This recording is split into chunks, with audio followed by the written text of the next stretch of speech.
Welcome to Sonic Subcultures Season 1. I'm one of your hosts, Marc Lajeunesse. Over this series, we'll look at 9 records that represent the range of musical styles that fall under the nu metal banner. Each record represents an aspect of nu metal that is surprising relevance today, as nu metal has become a strangely resurgent genre. How is nu metal back? Why? To find some answers, Safa, Hachi, and I look back at each record from our unique perspectives. I was there when nu metal began, but Safa got into it 20 years later. We do a deep dive on each record, consider its form, lyrics, and impact when it was released, and piece together what each record means now in the present day. Today we're talking about Limp Bizkit's Chocolate Starfish and the Hotdog flavored water. I have this ritual where, as soon as I wake up, I ask my Google Home to play music. The alarm goes off, my eyes open, and the soundtrack of the day is queued up. It sets the tone and influences how I feel, how I dress, the mindset I carry onto the day. That morning, my Google Home picked Chocolate Starfish and the Hotdog flavored water by Limp Bizkit. Not surprised, as it was in heavy rotation that summer. It's one of my favorite no-skip nu metal albums. Also, the album that introduced me to Limp Bizkit, but we'll get into that later. So I'm getting ready, track 2, Hotdog, blaring in the background. I throw on an outfit, and as I catch my reflection in the mirror, I can't help but laugh. I have Adidas Sambas, oversized jorts, and a Spider-Man baby tee on. All I was missing was a red-footed cap, and I would have fully transformed into Fred Durst himself. That is Limp Bizkit's impact. It's more than just music, it's an attitude, a movement, a culture that survived being loved, ridiculed, dismissed, and now revived. That's why this season had to start and end with them, because if we're talking about nu metal's past and present, we have to talk about this band. Limp Bizkit was nu metal. They were loud, cocky, and ridiculous. They made rap rock their playground. They pioneered the blend of hip-hop and metal, and they leaned fully into the theatrics with the provocative lyrics, the over-the-top music videos, as well as a frontman who knew how to stir the pot. And people hated them for it. The backlash was relentless, critics called them talentless, fans turned on them when nu metal fell out of favor.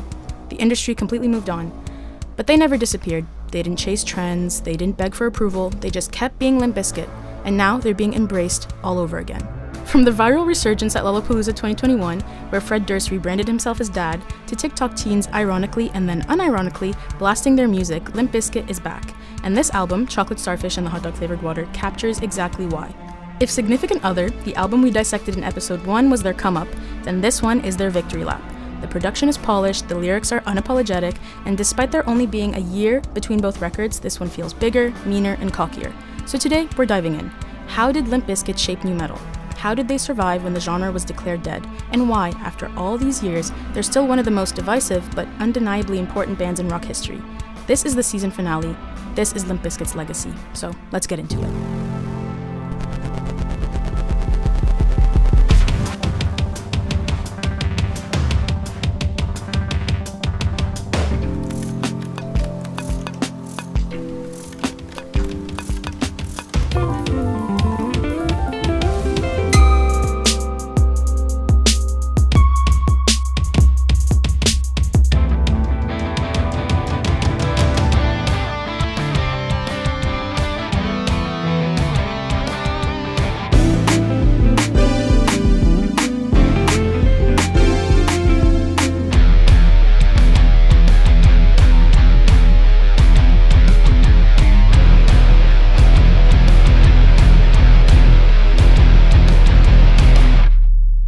It's maybe unfair for me to bring up because I don't think commercial success makes an album good.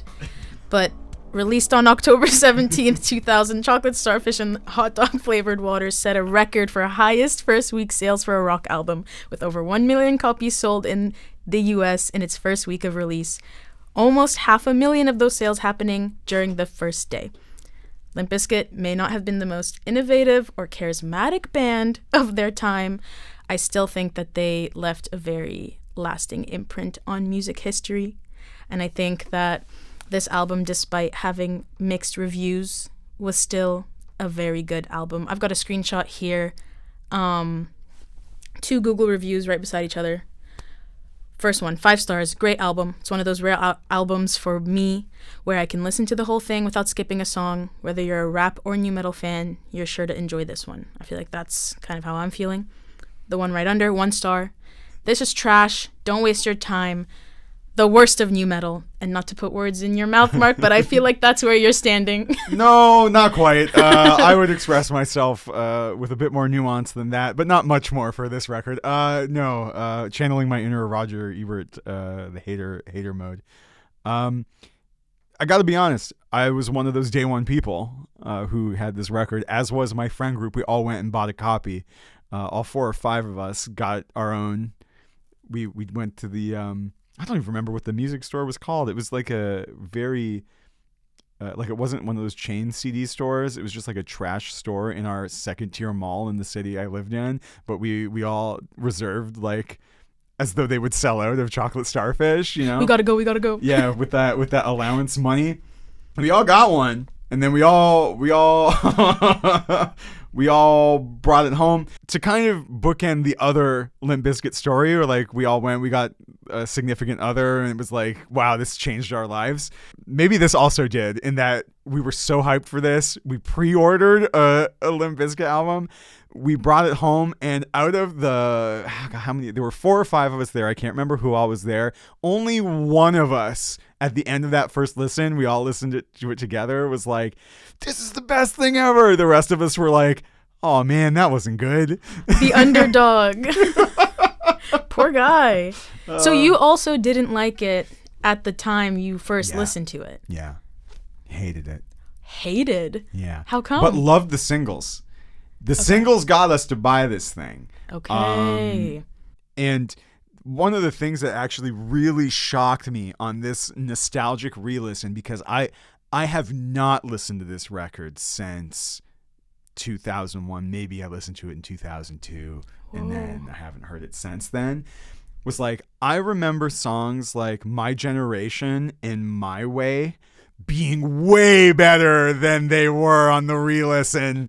I was like, oh, at least these are on here. This is about to go hard. And then they played them, and I was like, oh, man. Was that My Way? Like, it went by. And I was like, oh, John Otto, take me to the Matthews Bridge. And then he did, and I was like, kind of sucked there, you know? I feel like we've switched roles a bit in the sense that this is like a record that I actually listened to. And I do want to say, I'm not trying to yuck your yum. No, it's fine. It's fine. There are things I actually did like about this record, but I do have a lot of problems with it, both aesthetically, production-wise. Okay. And then in terms of the content, there are so many moments where I'm like, what are we even doing at this moment?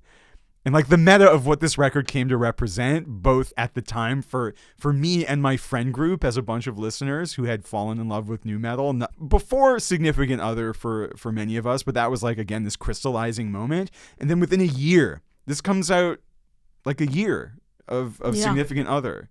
To us, it kind of marked the end of the peak. And I think it did for a lot of people. Where this, especially if you got in a little bit before Limp Bizkit made nu metal the metal genre of the time, this thing represented the peak of commercialization and standardization.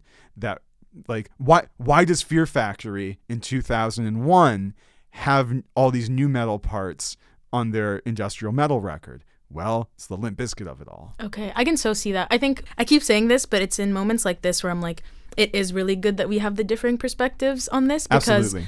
like, I'm also aware, maybe I'm just like a sentimental person on being like a ride or die to this album, because it was like one of the first new metal other than Deftones that I really liked and listened to. And I had also listened to Chocolate Starfish before Significant Other. Yeah. So I'm also, I guess I never thought of it from the way of like it was like at the peak, it kind of felt like it's falling off. So I'm interested in like listening, but that's the like magic hearing of you not having the nostalgia or the hate-stalgia that I have for it, is that I can never really take myself out of that moment. Although I was really looking forward to listening to like My Way, My Generation again, because Rollin' you hear all the time on everything. It was like the Undertaker's theme music in the WWE for a long time. It was everywhere, and this song kind of still does go hard. It's just for me overplayed quite a bit. Yeah, it's catchy, which is important because there aren't a ton of songs that I actually think are catchy on this record. Certainly not the ones that are actually written by Fred Durst. Before I bring it down, I think we should bring it up a little bit. What do you love about this thing, and why? And I'm fully not going to shut you down in any way. I'm just curious, what is working for you? And maybe I'll channel my buddy Matt, who also loved the hell out of this record. Shout out Matt. Yo, Matt.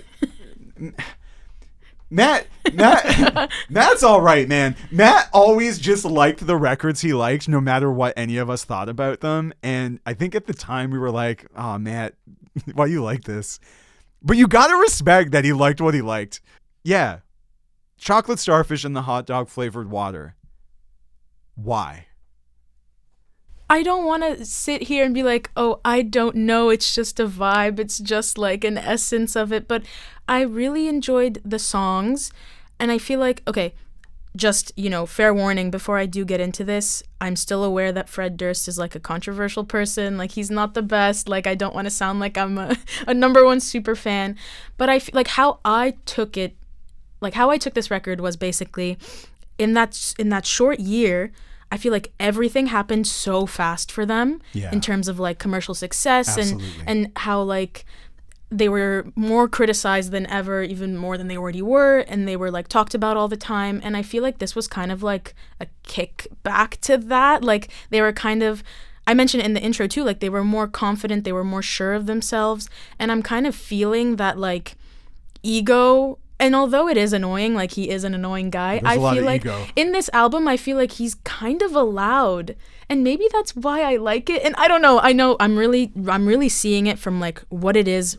right now, how I'm dissecting this album. I don't know back then what it meant, but I'm just seeing this person who's like, I mean, y'all hate me, but like the numbers prove it, right? Like, I don't know. I really like Drake. It's Drake. It's Drake. Hated and talked about all the time, but always ending up on people's Spotify Wrapped. It's Drake. Like, I don't know. I thought it was good, and I like how, although it's still vague in new metal nature, as all the records have been, I feel like he's a bit more introspective this time, and I feel like maybe the things he's talking about are more in relation to his life rather than just like, I'm a sad, mad white guy and I'm not getting any nookie. Like that's what Significant Other sounded like to me. And this time I feel like he kind of has a right to be upset. So maybe that's what I appreciated. If you can find meaning in the ramble I just threw at you, I'm trying to defend myself. There's a successful energy wrapped in the gross out aesthetic of the record still. For sure. Like it is disgusting. Some of his lyrical choices are like written by a group of boys in like an 8th grade classroom. But he's 30. But he definitely sold this record to a group of boys in an 8th grade classroom. Speaking of myself, I do want to get the review that I have here out of the way, but also I think it kind of captures one aspect of my issues with the record. Right. So this is going to be 3 paragraphs from Dan Silver's Kerrang review from October 2000. Was awarded a 3 out of 5. The exact moment when Limp Bizkit became the establishment is hard to pinpoint. In the 3 years since they released their patchy and, in all honesty, unspectacular debut album, $3 Bill Y'all, the band have been transformed from a bunch of snotty brats riding on Korn's coattails into the biggest stars in planet rock's firmament. Whether they move towards the mainstream or whether the mainstream moved towards them is immaterial. Nowadays, the two are practically synonymous. When Fred Durst performed on stage with Christina Aguilera at the MTV Awards, nobody should have been surprised. Similarly, it's no coincidence that the synchronized dance routines in the video for the Bizkit's new single, Rollin', look like they were half-inched from an NSYNC video. In America, at least, both bands are vying for the same audience. Ultimately, though, Chocolate Starfish and the Hotdog flavored water is more of the same, and as such will doubtless go on to sell in the millions, which I guess is the whole point of its existence. A wise man once said that all fashion is the triumph of style over content. However, it don't come much more fashionable than this. So my thing with this record is that they did not have, I think, anything ready to go after they produced Significant Other. And so within a year, they had to churn out another full-length album that they had no songs for and had to turn something around really, really quickly. And I think it shows.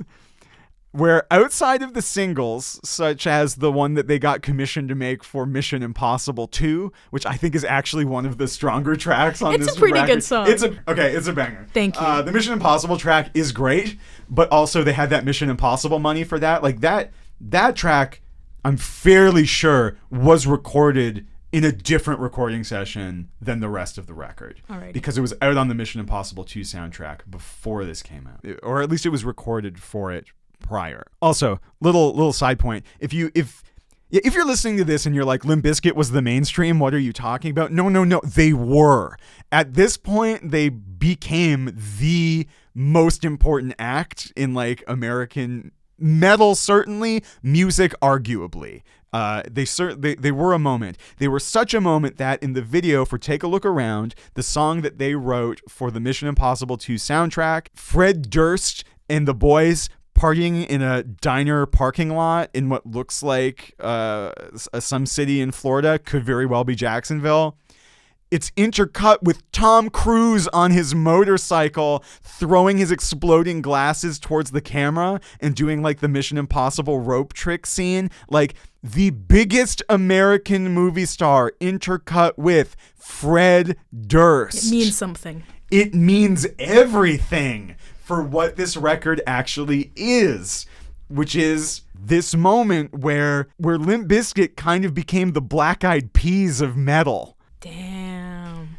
And this is the thing I want to talk about in the arc of nu metal. Okay. In the way the Black Eyed Peas, through their run, did kind of severe damage to like that kind of mainstream pop that we still haven't seen revisited today. Charlie XCX is not of the same school of pop music, right? No. As Black Eyed Peas, and they kind of buried their genre, but pop is so integral to the music industry that some version of it will recover. Limp Bizkit damaged nu metal through this record so severely that it could not recover for 15 years. Damn. But is that not so Fred Durst? It's everything. He's ending it like he's like, if y'all are gonna remember it, it's gonna be my face, my red fitted cap. No, absolutely. And in the full circle moment of, is nu metal just Donald Trump the genre? Yeah. Yeah. They did some damage. They did it really quickly, and it may not recover for 15 years. Yep, and they're proud to call it theirs. And they're exactly like they did this thing unapologetic. The one argument I have against it is that at least this record does have some good and fun qualities. It's interesting, and there's so much verbiage on the record. Like if you fold out this lyric sheet, it has to look like a Dead Sea Scroll. Like, it's so long. Why is this nu metal record so long and it's so dense with Fred Durst white boy rapping?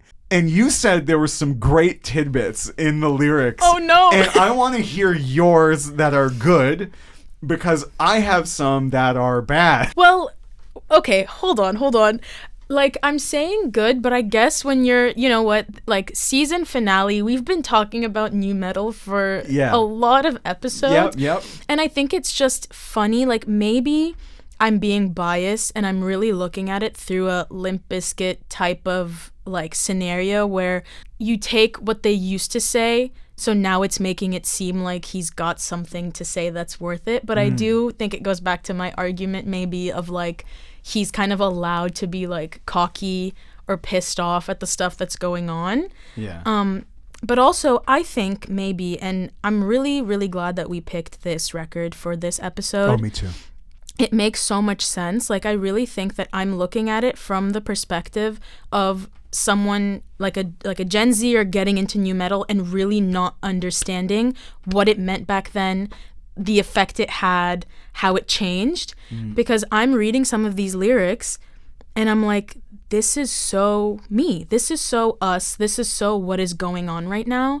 And maybe that's why I'm kind of blinded to it. I'm just so interested in the fact that Fred Durst was kind of able to bring up things that people are relating to now. And I guess it makes sense that Limp Bizkit, alongside like, you know, Rage Against the Machine, or I'm trying to think of the other popular ones, like Deftones, would be at the forefront of this resurgence. Like, I'm thinking here, my generation, I know you brought it up, you know, being excited about it and then being disappointed. But it just kind of really made me think about how we're going through like a generational phase where nu metal kind of applies to like your emotional state. Like, I feel like he's like, we don't give an F and we won't ever give an F until you give an F about my generation. And like, obviously that's so new metal-y because it's so vague, but it works because we're listening to it. And I think too, now with what's going on in the world politically, like who knew that I would quote Fred Durst as like a good person for this. I don't mean it that way, but like, I don't know, even in verse 2, like he's saying, hey kid, take my advice.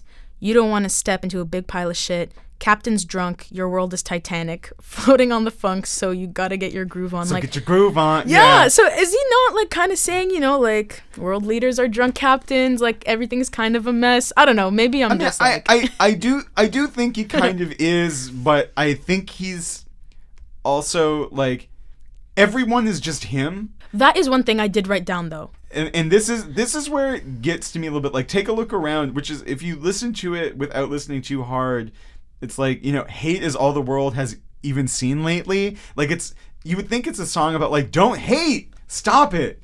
The world's just full of hate. But if you put it in the context, I know why you want to hate me. It's because everyone's hating. Yeah. The only reason you hate me is because you're all full of hate. Not to mention, I'm the flagship face for this entire genre. It's about hate and channeling it around. Literally my way. Yeah. It's my way or the highway. Like, highway, he's letting you know. I gotta say, the worst teacher I ever had in my entire life had that as a poster on her wall. Yeah. Do you think she was quoting Fred Durst? This was pre-Fred Durst. Oh, okay. I think he was quoting her. I guess maybe that's what it is, but maybe that's what the appeal is to like my new gen, like brain rotted self, where I'm like, we've got a lot of celebrities like this nowadays, like where they're just kind of like cocky and obnoxious and they know that they're hot shit, and although it pisses you off, you can't help but like be into it. Like I don't know, there's a lot of studies. I read one here and I wrote a note under Living It Up when he says like drama makes the world go around. It's like, I saw an article that said celebrity gossip is $1 billion industry because of the end of the millennial cohort and Gen Z, and according to the New York Times, the combined revenue is like people pay like several thousands of dollars just to get like press fresh off like when it's ready. So I don't know, it just kind of reminded me of this whole like gossip era, this like, I want to be first to know something, I want to be the defender of someone who kind of is like an asshole. I don't know, like it just made me it kind of resonated with my generation with the whole new metal resurgence. So maybe that's why I like it. Yeah, and I mean, we had that then. Like, it's still, much like with Fear Factory, not much has changed, unfortunately. This song, since you've mentioned Living It Up, I think we might as well just dive into Living It Up. Let's go. If you haven't, you might as well just pull up the whole lyric sheet here, because I've got some, there's a lot in here. There's a lot of text in this text. This is dedicated to you, Ben Stiller, the Ben Stiller of it all. Why don't we start here with Living It Up, with a little digression into Ben Stiller. So Fred Durst dedicates the song to Ben Stiller, and then Ben Stiller is on the outro, I think pretty clearly high out of his mind, and they just put him in front of a mic in the booth and was like, just say stuff. And then he starts roasting Fred Durst pretty hard for what feels like an hour. But it was long. It's pretty long. And I actually didn't realize it was Ben Stiller. Even though I knew it in the past, I forgot it was on the record. And I was listening to it and I was like, who the hell is that? Oh my God, it's Ben Stiller. Dedicated to you. On the first listen, I didn't catch that this is dedicated to you, Ben Stiller. I had to catch it on the second time. And I was like, oh, that's why. But also, just again, at the time, Ben Stiller, not Tom Cruise level, one of the largest, certainly comedic movie stars at the time. This record, I think, is the week after Meet the Parents comes out. Oh. And it's a couple years after There's Something About Mary. Ben Stiller is kind of a bad run between these couple movies, but he's still like a huge movie star. Yeah. Having that endorsement on the record is pretty huge, and is also evidence of like how big this band is. Ben Stiller thing, out of context. Do anything? Were you just like, what? Or I thought it was funny. I feel like it's camp. It's kind of, that's what it was giving to me. Camp. Yeah. I feel like it makes, Limp Bizkit is camp. Yeah. I think when I heard the outro, at first I was confused because I think this was the first time I had heard it like fully, or I had realized like as I was writing like my ideas, I was like, oh my God, it's still going. And I think I made it all the way to the part where Ben Stiller's like, watch out, mom, big bad rock star. ooh, I can slash your ass with the chainsaw. No, I'm just saying the message of being able to slash someone's ass. That's a good message to put out there. It just made me feel like, in a way, if Limp Bizkit's kind of aware of like how clowned on they are, does it not? Obviously, he kind of liked stirring the pot and being like, you know, the guy that was talked about, even if it was good press is bad press is bad press is good press, whatever. Yeah. I feel like that kind of clicked in that moment when I heard this, where I was like, if he thinks it's funny and he's kind of aware of how people are seeing him, does it not change the way you see Limp Bizkit? ? Yeah, they're in on the joke. Yeah, and I feel like that kind of changed everything for me in a way. I don't think it removed the overall opinion I have on Fred Durst for sure, but it really was like a moment of, if it's all a performance, it goes back to nu metal being very theatrical. It makes sense. It's not all a performance, though, which I think is actually... I don't think Fred Durst, and the rest of the band for that matter, is faking anything on any of their records. Certainly up to this point.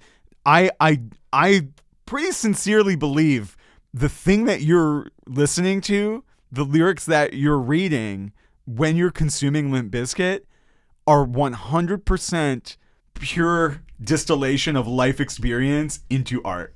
Yeah. For whatever that's worth. And that includes how many things are ripped off on this record. Like, the first opening, like, real track just has a 9 Inch Nails chorus as the chorus.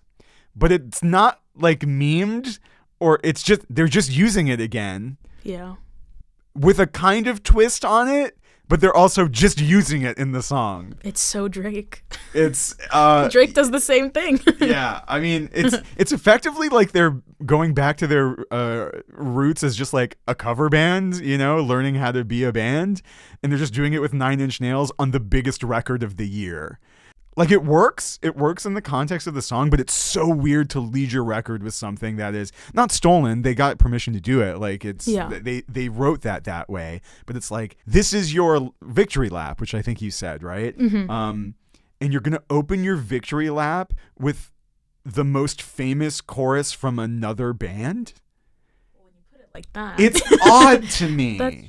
It's very strange as your moment to be like, I declare exactly what Limp Bizkit is with our millions and millions of dollars. We are poorly ripping off 9 Inch Nails. No, literally. I kind of felt like there was other influences in this album, and please, as... Oh, there are. There's tons. As I know last time I called you a music pro, because to me you are, and you'll understand this. I felt like, hold on, I'm going to find it here. I kind of really liked Hold On. And I felt like it kind of gave... With Scott Weiland? Yeah, it kind of gave Alice in Chains a bit. Like, am I making stuff up? This is one of those moments where I'm writing stuff and I'm like, I could just be making stuff up. No, I can see the vibe. So that's a quieter track. It's the second to last track of the record? Yeah, second to... There's the Rollin' and then outro. Which spoiler, is the best track on this record. That track's interesting because Fred Durst puts himself up against Scott Weiland clean singing, and then they both do it as a duet. And this is another one of those times where I'm like, you are not playing to your strengths, man. Because there were times on this record where I was like, I think that's actually disadvantageous that Fred Durst got better at singing between Significant Other and Now, which he did. You can't really argue it if you listen to them back to back. Yeah, I noticed that in this record. He's better on this, but we're missing the same charm that Kitty had when they weren't quite as good, where like now Fred Durst is just a mediocre singer instead of a bad singer with a lot of character, and then he immediately goes up against Scott Weiland from the Stone Temple Pilots, who can sing. Yeah. Like, say what we want about the guy's really good at doing what he does, and then they do the duet, like they do the chorus together, and it's like, oh my God, man, you are out of your depth, brother. And it's things like that make like any of the good ideas on this record kind of not work super well for me. Although I did like the song before it, Boiler. Yeah. Not so much for the lyrics, but I do think the guitar, the rhythm section on this is a cool track. It doesn't sound like anything else Limp Bizkit has written. It's not a single track. It's longer. Yeah. They're actually like writing a song. I think this was about in the 5-minute 30 seconds range, which is much longer than what they're going for usually. And they actually do some cool stuff with it. It's not perfect. It's there's some rust on this. Like there's clean parts on this that don't go over super well, but like because Fred is singing worse on this, it has a better character. To me, this is when the record is doing what it does best. Either that or Take a Look Around, where it's produced really well, but it's because it wasn't produced in this same session. That got all the edits and second and third passes that it needed. Where I think a lot of this, and I think this is the core problem I have with the record, specifically every song that isn't one of the singles or like one of the funkier ones like Boiler, which is they had to write this really fast. The riffs weren't done. Even Wes Borland, whose guitar parts, like we talked about Significant Other, there's a lot of weird funky stuff on that album. For sure. They play around, they take a lot of risks, and they have some really creative guitar and drum work on it. This record is played pretty straight across the whole thing, especially in the guitar, which is just telling me they did not have the time to like rework the starting riffs they had, where they're like, I have the skeleton of a song. And then later you'd take that song and you'd go, oh, we need to spice this up. We need to give it some zhuzh. There's none of that. There's hardly any. And you can even go to the rap song that is, I think, in the exact same spot that End Together Now is on in as a Significant Other, called Get Your Groove On with Exhibit. And you basically have to compare these tracks right side by side. And End Together Now is a really impressive song. Like, it's really cool. And Get Your Groove On, it sounds like it's made on Fruity Loops with like stock samples, like the beat. And then Exhibit is not Method Man. Like, I'm going to have to. Yeah. And so if we compare these two things together, like this is like that hybrid moment where, like, you know, Fred Durst gets the rap nod from the rap artist, and we're going to do this. This is the Limp Bizkit rap track, and you're comparing them side by side. And Together Now blows this song out of the water. And I feel that way about almost this entire record in terms of everything it's trying to do just does not quite get there until the last track of this album, which is Rollin' Urban Assault Vehicle, featuring DMX, Method Man comes back, and Redman's on this thing. Stacked cast. DMX. The promise of DMX is this. X gonna give it to you. Whoa. I forgot this track existed because it's just the song Rollin' with, instead of the verses being done by Fred Durst, each of the rappers on this gets a verse. They are so much better at rapping than Fred Durst is across this whole album. Yeah. That I'm like, this song is this record now. The first time I listened to it, I got to around Boiler before Boiler started, and like we listened to each of these at least twice. On that first listen, I was like, I'm doomed. I will never get through this record the second time. But then DMX is on the back of this thing barking, just what after what after what. This is the carrot on the end of the Chocolate Starfish stick. If there's any reason to put this record on from front to back, it's because waiting for you at the end of this album is DMX kind of just showing up to the studio, and he's like, what should I do?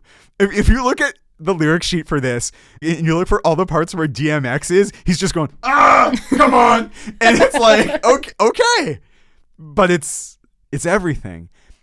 And this is Limp Bizkit at its best, when it's putting all this stuff together in a way that shouldn't really work, maybe doesn't really work, but it's so damn weird that these three rappers and Fred Durst are on this track. And I mean, the backing track of Rollin' is good. Like, we've already talked about that. Like, the essence of Rolling is good as the song that it is, and using it in this way, I wish more of the record was like this than what we actually get, which is some pretty bog standard riffage with some good, the rhythm section's good. There's some good bass on this.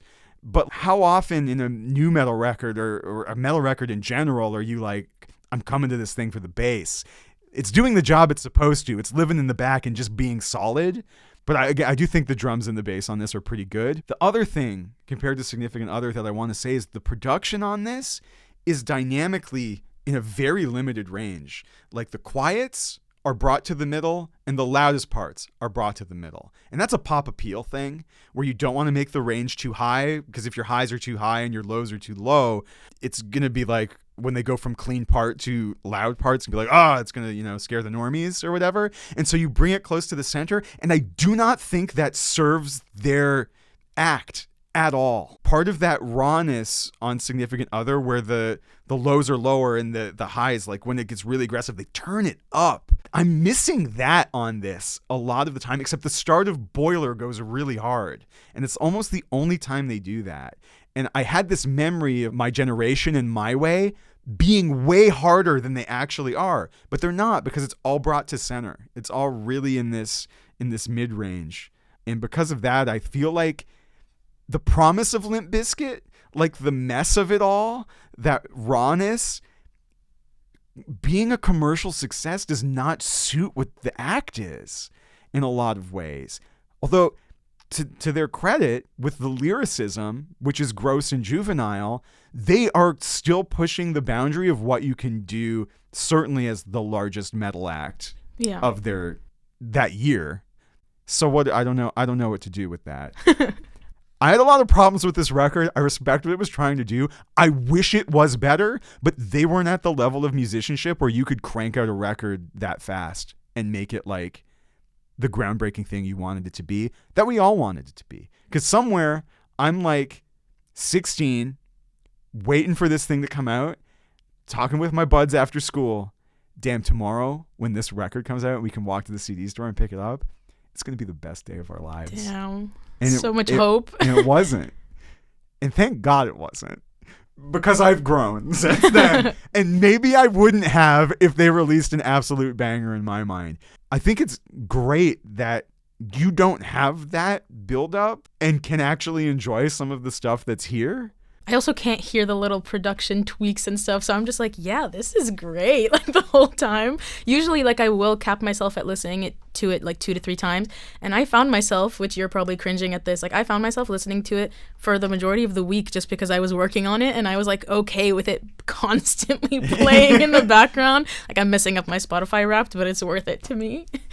It's just, like, to me, it felt kind of, like, awkward, but in like a good way. It feels like music for people who kind of like question authority but don't, who like march to the beat of their own drums, but like deep down they're kind of wrong. People who like don't take things at face value. Like we were talking about it earlier, it feels like if Going Through Puberty had a soundtrack, it would kind of just be like Limp Bizkit's discography in a way. Like, I don't know, to me like new metal is like Limp Bizkit's when you're like 13, 14, Deftones is when you're like 15, 16, Rage is when you're like 17, 18. And I feel like that's kind of the conclusions I'm drawing the more like we're talking about these records. And like technically, although superficially, Limp Bizkit does kind of tackle like mental health, relationships, social issues very broadly and in a weird way, yeah. But it's like technically these are the same popular topics in Gen Z, like whether it's singer-songwriters or what's really popular. Like that was a poll conducted by Volt.fm found that these topics are the most popular,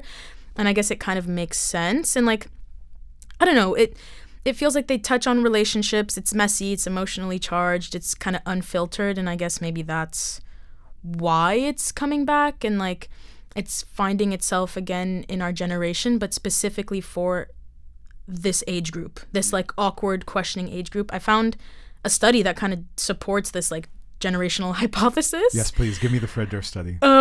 So it's a study called Musical Preferences and Forms of Life by Taylor McKenzie and Stephen Brown, and they argue that musical preferences are deeply tied to personal identity, life experiences, and social environments. It categorizes listeners into different groups based on their preferred genres, showing that musical taste is not random but reflects deeper cultural and psychological patterns.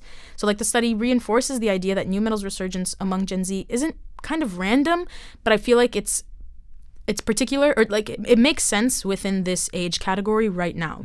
And if you think about it, like it came out for Gen X/millennials, and then we were next, and it made sense, and it's making sense. And I'm finding my younger sister and like who's 13 and younger generations on TikTok because of like social media, they're getting into it again.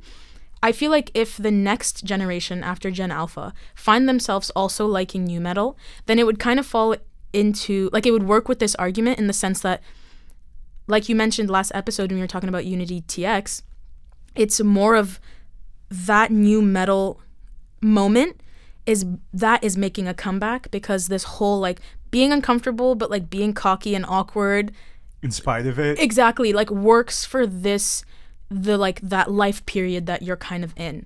And maybe that's what I was feeling with this record, like maybe being the age that I'm at, or like, I don't know, listening to this record and feel like kind of not agreeing with Fred. Whoa, I don't want to say that, but it's like this weird thing of like, I'm at that age where I don't think I'm wrong, but I know that I'm really wrong about a lot of things. And like, you kind of have to be cocky to like survive in this world, especially with like social media. I don't know. That's no, I think you do, especially with like, it's not even that, because I think a lot of the untrue stuff that is just circulating in the atmosphere where you're like, is that true? I don't know. You can't really be sure of anything.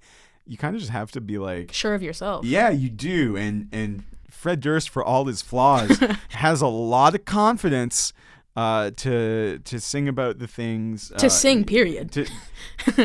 Yo, and you gotta actually, I mean, maybe it's like psychopathy, like maybe if your ability to get in front of a microphone when you don't even know what a key is, and I think you don't know what a key is, let alone how to stay in one, and still think you're good. Yeah, or maybe it doesn't matter because he knows it's going to make a ton of money because they did it before and people were buying it, and so no one cared because what they're bringing to the table is something else. If we look at this from an Aristotelian virtue ethics. Oh, yes.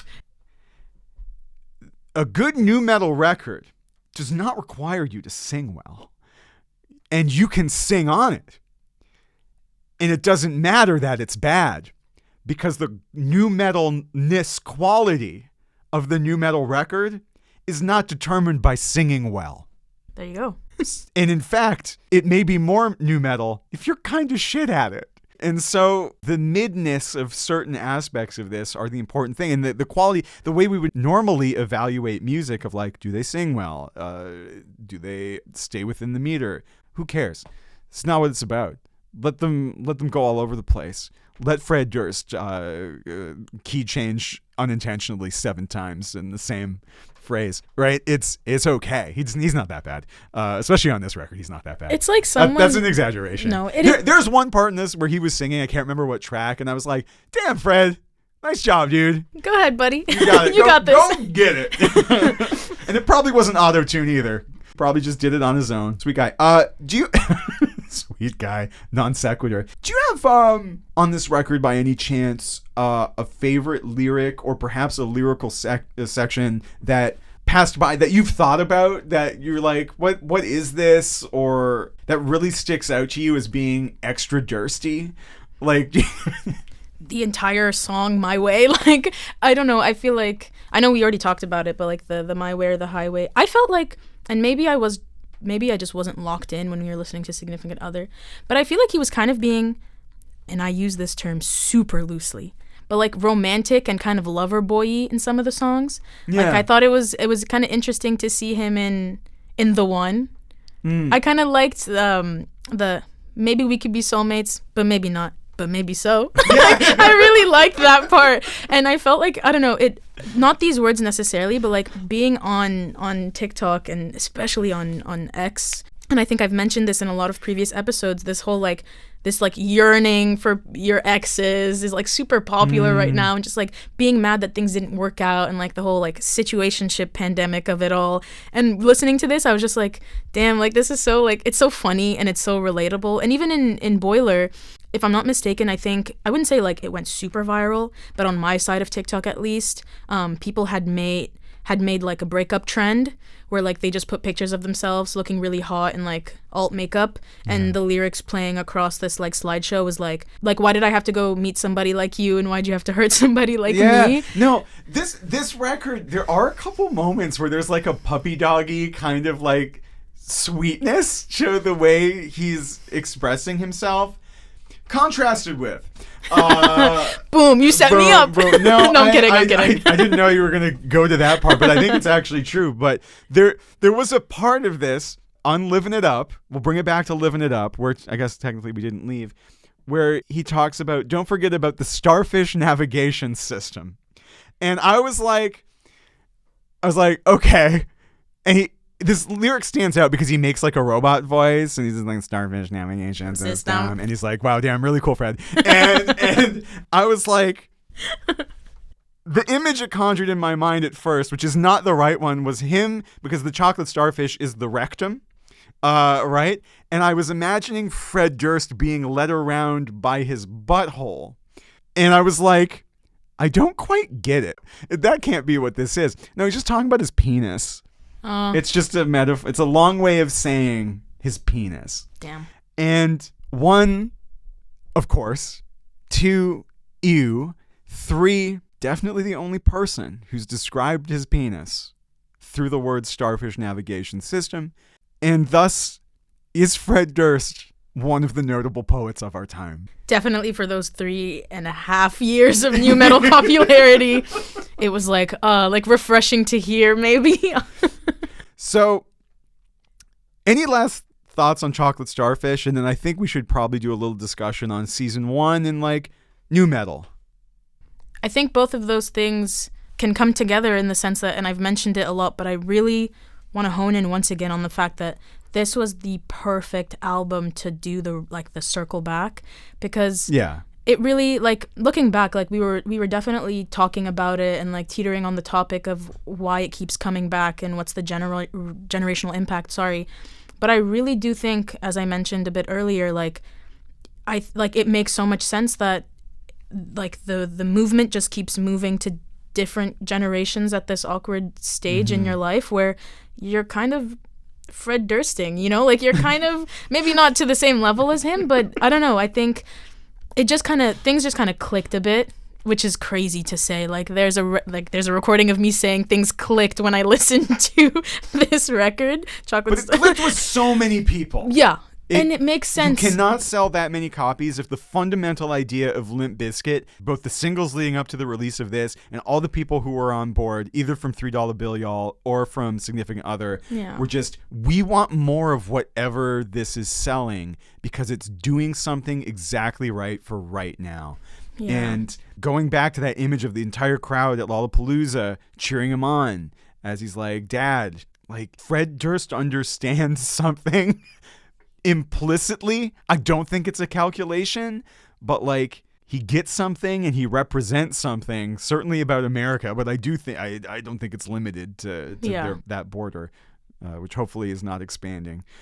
It's a rough week, but yeah, he gets it, and I'm not sure what he gets. There's an appeal to this accidental, what's the word I'm looking for here? Authenticity. But maybe he gets that we're gross. And people are like always holding their grossness. Maybe he wants more people to tap into their grossness. Yeah. Like he's like, I can't be the only one thinking this, and I know you guys do too. Like, stop playing. Like, 'cause that's what it is. It just always feels so like smug and like smirky kind of. Yeah. Like, I don't know. I don't know. My generation's raised on constant discourse, overexposure to a bunch of things we shouldn't have been exposed to, digital chaos. Like, Fred Durst is the truth sayer. Oh my God. Is that the conclusion we're drawing? It goes back to the prophetic nature of new metal. And if that's the case, reality is horrifying. So new metal altogether, how we feeling? Season 1. Political, emotional, angry, incoherent. Camp. Wonderful. I liked it I loved it going in, and I think I still love it, but in a very different way. Yeah. New metal is more complex than we've ever given it credit for. We're probably going to pivot what we do next away from new metal, maybe, but I think there's a lot more to mine here. I was shocked at how interesting every record actually was when you did a close listen and when we got into the lyrics and was like, what is actually happening here? Way more than I think most people would think, given that we both tend to skew enjoying this kind of thing, and I didn't expect to find as much substance as we did outside of maybe Rage Against the Machine. But even Rob Zombie like represents a lot of things about how to market oneself and doing the commercial thing and, I don't know, adapting genre to a different art form, right? Like, yeah, there's a lot there. There's a lot there when you sit down and actually like look into what it means what it meant. I think we're also in a good position where, because we have these two differing sides a bit, like there's obviously similarities in how we view certain things, but I feel like just the kind of generational difference alone is giving us so much to look in between. Like there's just a lot more than people would think, like you mentioned, and I think it's worth doing for not just the new metal genre, but maybe other genres as well. And maybe we'll do that next time. Stay tuned. On Sonic Subcultures. Thanks for listening. Bye. Thanks for listening to Sonic Subculture Season 1. This podcast is produced by Marc Lajeunesse and Safa Hachi in conjunction with the Media History Research Center at Concordia University in Montreal, Canada.